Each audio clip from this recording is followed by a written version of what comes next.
What do you do when you find out that someone that you cared about deeply and you thought cared about you was lying about everything? That's the question that I am currently grappling with. It's heavy, it's disorienting.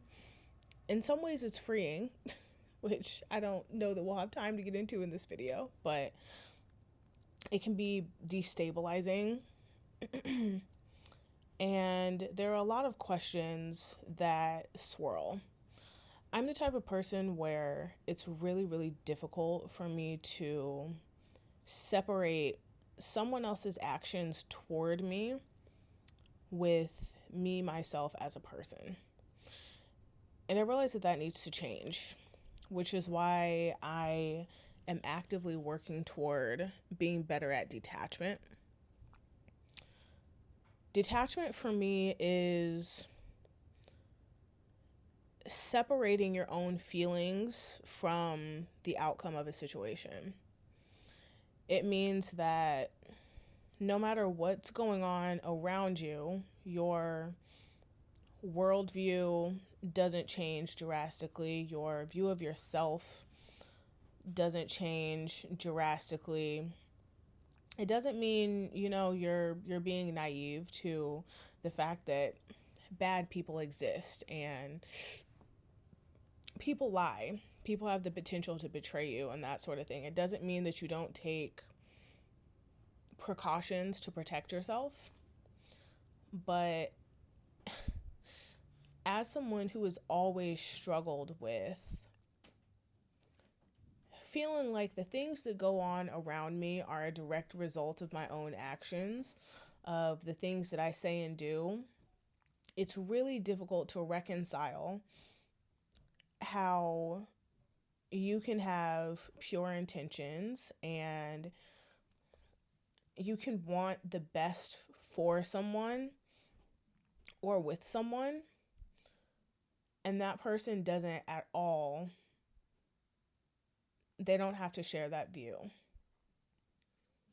Your view of them has nothing to do with how they view you.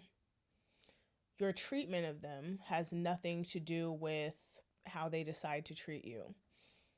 They have their own agenda, and it's true. It's true no matter what the situation, right? Whether it's friends or family or coworkers or whatever, even if you're working toward the same goal, the different people might have different ideal outcomes of the situation. They might have different goals, they might have different motivations. In fact, pretty much all of us do. Even in a marriage, like your motivations might be different than your spouse's marriage. And I think right now with myself, I'm trying to get to a point where I acknowledge other people's actions. I acknowledge what maybe their motivations were, and it doesn't affect how I think of myself. I don't spiral into, hypothetical situations of, well, maybe I thought, or maybe they thought that I felt a certain way. Maybe they felt like I wasn't doing this, that, and the other. Maybe, and trying to be secure in the fact that within reason, I communicated my needs, I communicated my intentions, and there's nothing really that I could have done to change the outcome of the situation. And not just that, but that I'm okay with it. It's an incredibly sobering, I guess, place to be. And I suspect that I'm not the only person who either is currently in this place or has been in this place in life. And while I'm still in the middle of it, I'm still working through it. There's still a lot of internal work that needs to be done. I thought it was important that I share as I'm in the middle of it, because it can feel also very isolating when your view of someone is shattered.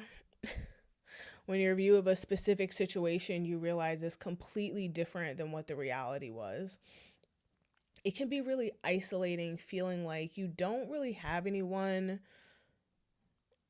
to talk to who is like in the situation with you, because the person who is in the situation with you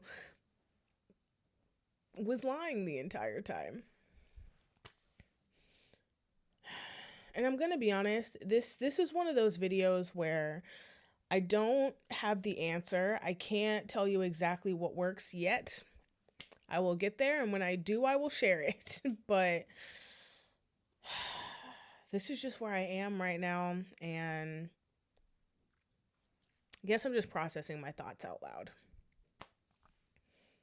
Yeah. This is a short one, but hopefully this did something for someone. Yeah. I'll see you guys tomorrow. Bye.